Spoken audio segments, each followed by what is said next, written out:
SSLC ഇംഗ്ലീഷിലെ രണ്ടാമത്തെ ചാപ്റ്ററാണ് ഇൻഡാറ്റിക്.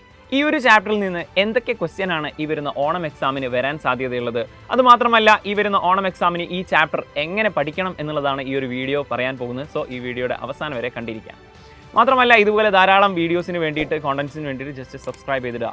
ആക്ച്വലി നമ്മൾ ഈ ഒരു ചാപ്റ്റർ ലൈൻ ബൈ ലൈനായിട്ട് പഠിച്ചിരിക്കണം. കാരണം ഇതിൽ ധാരാളം ഇവൻറ്റുകൾ, മൊമെൻറ്റുകൾ വരുന്നുണ്ട്. ഹിസ്റ്റോറിക് ബേസ്ഡ് ആയിട്ടുള്ള ഈ ഒരു ചാപ്റ്റർ നന്നായിട്ട് പഠിച്ചില്ലെങ്കിൽ, ലൈൻ ബൈ ലൈനായിട്ട് വായിച്ചിട്ടില്ലെങ്കിൽ നമുക്ക് ചില സമയത്ത് ചില സിറ്റുവേഷൻ നമുക്ക് മിസ്സായി പോകും. അതുകൊണ്ട് എല്ലാ വരികളും നന്നായിട്ട് പഠിച്ചിരിക്കുക. മാത്രമല്ല എക്സാം ഓറിയൻറ്റഡ് ആയിട്ട് പഠിക്കുന്ന സമയത്ത് നമുക്ക് ഷുവറായിട്ടും ഇതിൻ്റെ ഒരു സമ്മറി നമ്മൾ തന്നെ തയ്യാറാക്കിയാൽ അത് അത്രയും അടിപൊളിയായിരിക്കും. കാരണം നമ്മളെ സൈലം നിങ്ങൾക്കൊരു സമ്മറി തരും. അതിനേക്കാൾ ഉപരി നിങ്ങൾ സ്വന്തമായിട്ടൊരു നോട്ട്സ് ക്രിയേറ്റ് ചെയ്യുകയാണെങ്കിൽ അത് നിങ്ങൾക്ക് വളരെ ഉപകാരപ്പെടും. നിങ്ങൾക്ക് എക്സാമിൻ്റെ തലേ ദിവസങ്ങളിൽ നോക്കുന്ന സമയത്ത് കുറച്ചുകൂടി യൂസ്ഫുൾ ആയിട്ട് നിങ്ങൾക്ക് അത് ഫീൽ ചെയ്യും. അതുമാത്രമല്ല ഇതിൽ നിന്ന് എക്സ്പെക്റ്റബിൾ ആയിട്ടുള്ള ഡിസ്കോഴ്സുകൾ അല്ലെങ്കിൽ നിങ്ങൾ പ്രാക്ടീസ് ചെയ്യേണ്ട ഡിസ്കോഴ്സുകൾ ഏതാണെന്ന് വെച്ച് കഴിഞ്ഞാൽ ഷുവറായിട്ടും ഒരു നരേഷൻ നിങ്ങൾക്ക് എക്സ്പെക്ട് ചെയ്യാം. ഏതൊരു സിറ്റുവേഷനിൽ നരേഷൻ വന്നു കഴിഞ്ഞാൽ എഴുതാൻ പറ്റുന്ന ഒരു നരേഷന് വേണ്ടിയിട്ടുള്ള A+ പോയിന്റുകൾ നമുക്ക് സെറ്റ് ചെയ്യേണ്ടതുണ്ട്. അതുമാത്രമല്ല ഇതിൽ നിന്ന് ക്യാരക്ടർ സ്കെച്ച്, നമുക്കറിയാം നമ്മുടെ സ്പിൽമാൻ, അതുപോലെ തന്നെ സോൾജർ, ഇവരുടെ ആരുടെയെങ്കിലും ഒരു ക്യാരക്ടർ സ്കെച്ച് നമുക്ക് എക്സ്പെക്റ്റബിൾ ആണ് ഈ വരുന്ന ഓണം എക്സാമിന്.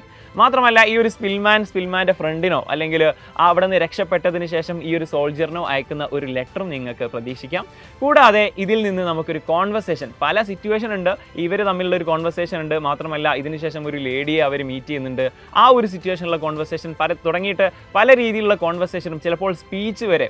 ഈ രക്ഷപ്പെട്ടിട്ടുള്ള ഈ ഒരു സ്പിൽമാന് പിറ്റേ ദിവസം അല്ലെങ്കിൽ ഒരു കുറച്ച് ദിവസങ്ങൾക്ക് ശേഷം സ്കൂളിൽ വന്നൊരു മോട്ടിവേഷൻ സ്പീച്ച് നടത്തുകയാണെങ്കിൽ എങ്ങനെ ഉണ്ടായിരിക്കും തുടങ്ങിയിട്ടുള്ള സ്പീച്ചും നിങ്ങൾക്ക് എക്സ്പെക്റ്റബിൾ ആണ്. തുടങ്ങിയിട്ട് ഈ ഒരു ഡിസ്കോഴ്സുകളൊക്കെ നമ്മൾ നന്നായിട്ട് പ്രാക്ടീസ് ചെയ്താൽ മാത്രമേ ഇനി വരുന്ന ഓണം എക്സാമിന് നമുക്ക് ഈ ഒരു ചാപ്റ്ററിൽ നിന്നുള്ള ഡിസ്കോഴ്സുകൾ നമുക്ക് പഠിച്ചു വെക്കാൻ കഴിയുള്ളൂ. അതുകൊണ്ട് ഈ കാര്യങ്ങളൊക്കെ നിങ്ങൾക്കൊരു റിവിഷൻ കാര്യങ്ങൾ പോലെ സെറ്റാക്കാൻ വേണ്ടിയിട്ടാണ് നമ്മുടെ അസ്ത്ര ബാച്ച് ഇവിടെ ഓൾറെഡി സെറ്റ് ചെയ്തിട്ടുള്ളത്.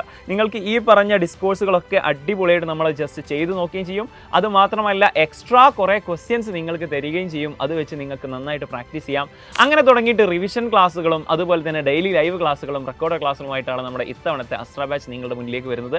സോ ഇനിയും ജോയിൻ ചെയ്യാത്ത ആൾക്കാർ എത്രയും പെട്ടെന്ന് ഈ കാണുന്ന നമ്പർ ഉപയോഗിച്ചുകൊണ്ട് ജോയിൻ ചെയ്യുക. നമ്മുടെ ഫാക്കൽറ്റീസ് എല്ലാവരും ഇവിടെ സെറ്റാണ്. നിങ്ങൾക്ക് വേണ്ടിയിട്ട് എല്ലാ കാര്യങ്ങളും ഇവിടെ അടിപൊളിയായിട്ട് റെഡിയാക്കി വെച്ചിട്ടുണ്ട്. ഇനി നിങ്ങൾ ജോയിൻ ചെയ്യേണ്ട താമസം മാത്രമേ ഉള്ളൂ. നമുക്ക് ഇത്തവണത്തെ ഓണം എക്സാമിന് ഫുൾ A+ നേടാം. Happy life.